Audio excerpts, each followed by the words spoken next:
lebih panjang ya untuk kemudian mengganggu calon-calon presiden tertentu. Urutan-urutan sequence waktu kan udah jelas. Ada sesuatu yang pantas kita curigai. Menurut saya sih memang harusnya diterapkan untuk KPK periode yang akan datang. Saya pribadi, saya tidak setuju dengan putusan itu.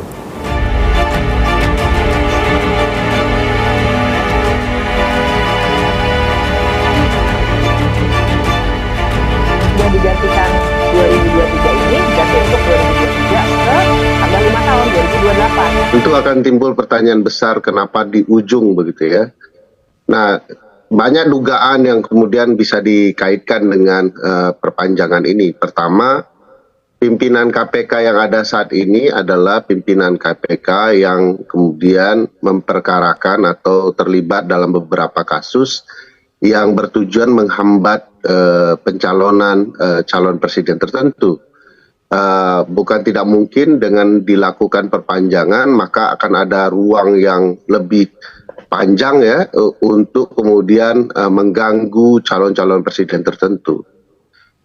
Kedua, pimpinan KPK ini kalau dilihat dari prestasinya sama sekali bermasalah. Misalnya indeks persepsi korupsi kita jeblok 3 poin, yang itu berarti pemberantasan korupsi kita sangat-sangat bermasalah. Lalu orang-orang yang seperti ini yang kemudian diberikan keuntungan untuk diperpanjang.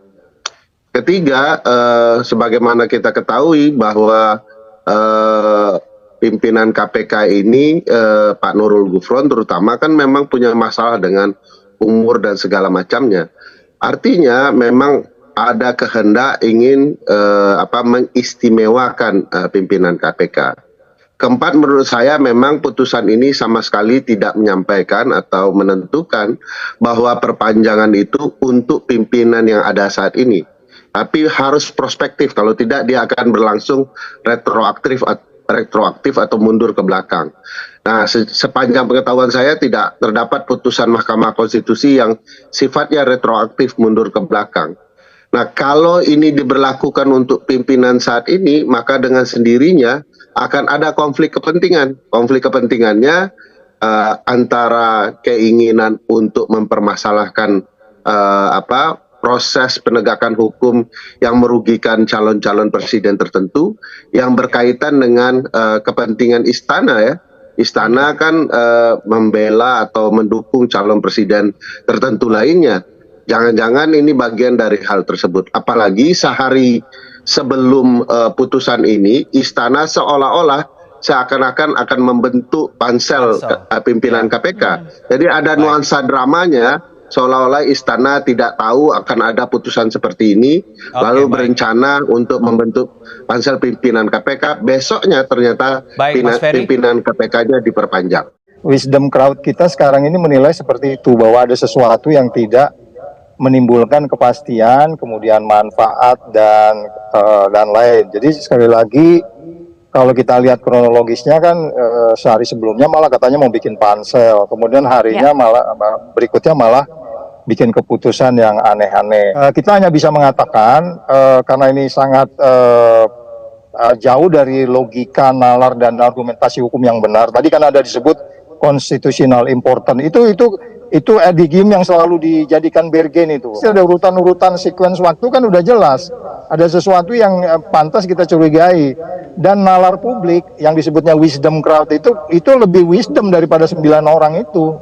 Itu pasti publik lebih wisdom, nggak ada common sense-nya, pasti publik nggak punya kepentingan, free conflict of interest, walaupun 4 diantaranya dissenting opinion ya.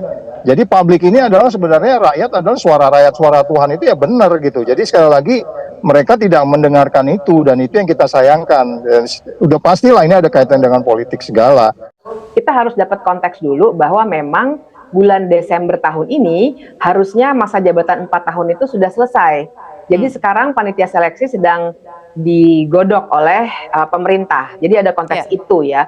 Sehingga menurut saya sih memang harusnya diterapkan untuk KPK periode yang akan datang.